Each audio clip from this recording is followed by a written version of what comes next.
Argile. Argile, un personnage au cœur tendre. Argile était un petit bonhomme qui était né dans un œuf. Un œuf en argile, bien entendu. Il lui fallut longtemps avant de casser sa coquille. Il y arriva petit à petit, morceau par morceau. Enfin, il réussit à faire son trou dans ce monde. Un petit trou, d'où on put enfin le voir. C'était un petit bonhomme replié sur lui-même. On ne voyait que sa tête. À force de taper sur cette coquille, on commença à en voir un peu plus. Ses jambes, puis sa tête, qui sortait de l'œuf et découvrait le monde. Mais les peurs commencèrent à l'envahir au même instant. Qu'y avait-il autour de lui? C'était quoi tout ce bruit? Il n'était pas prêt à affronter cela. Il se recroquevilla tout près de ces morceaux de coquille qui lui rappelaient sa naissance, sa mère. Il restait en boule, collé contre des morceaux d'argile. Et le soir, il s'allongeait aussi contre ces morceaux d'argile. Il portait bien son nom, ce drôle de petit bonhomme. Argile faisait des cauchemars. Ses nuits étaient hantées de dragons, les plus horribles les uns que les autres. Et les journées, il ne cessait de penser, sans cesse et sans cesse. Puis, il commença à grandir.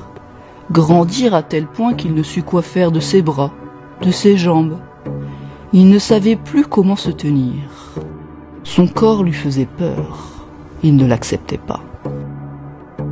Il s'installa sur son reste de coquille et se replia de nouveau sur lui-même. Cette métamorphose, il ne l'acceptait vraiment pas. Il se sentait prisonnier, prisonnier du monde, prisonnier de son corps. Il essaya de s'éveiller en regardant la télévision. Il fut surpris, mais cela ne l'intéressa guère. Il préféra méditer, seul avec lui-même, sans amis, et toujours en boule. Que faire de ce corps? Que faire de ce corps qui l'envahit? Parfois on dit de lui qu'il est trop grand. À d'autres moments, on dit de lui qu'il est trop gros. C'est à ne plus rien y comprendre. Au final, il en devint malade. Il ne lui resta plus que la peau sur les os. Un jour, il changea de couleur. Il se recroquevilla tant il avait mal. Puis un jour, il s'éteint sur le sol. Un bras lui cachait les yeux pour ne plus voir ce monde. L'autre reposait sur ce ventre qui lui faisait si mal. Au final, il ne resta sur le sol plus que ce visage. Un visage plutôt humain. Le reste n'était plus qu'agrégat. Tout avait explosé, excepté son âme d'enfant.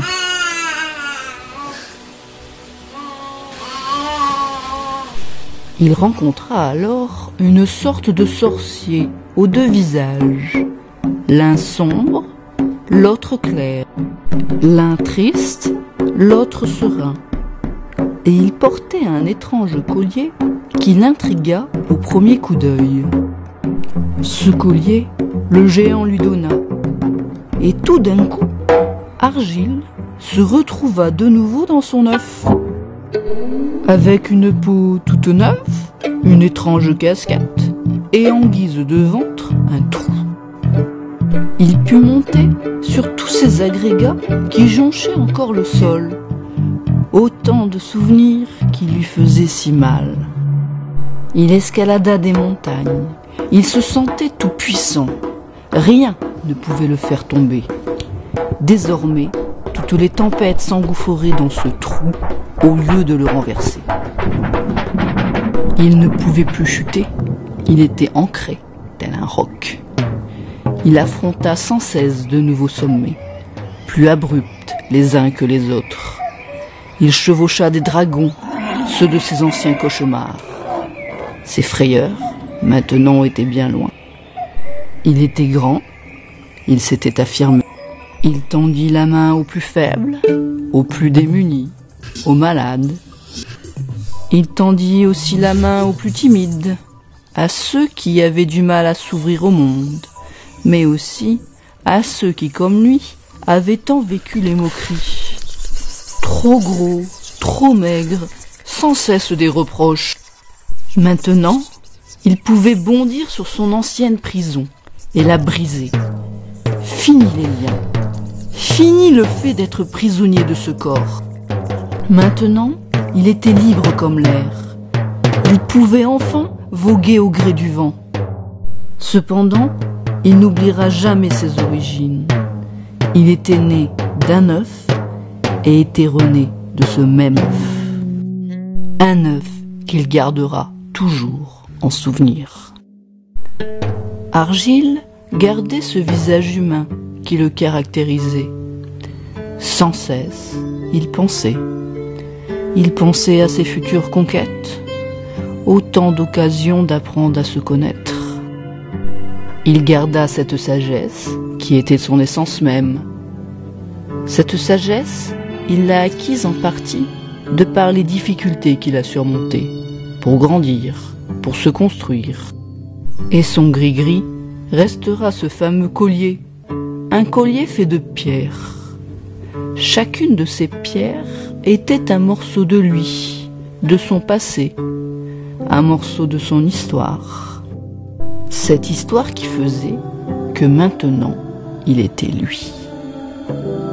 Argile, Achille, désormais, c'est à lui de choisir son nom. Choisir sa destinée, continuer à s'affirmer, affiner sa personnalité. La coquille est brisée. Fini ce fameux talon d'Achille. Il est armé pour continuer à conquérir le monde. Tout s'ouvre à lui désormais. Fini les peurs, les angoisses, les terreurs nocturnes. Désormais, il a des amis. Il n'est plus seul avec lui-même. Il sait à qui donner la main. Il n'a plus peur de son corps. Il s'est affirmé. Et il a son petit endroit secret, cette coquille. Et ce visage si humain.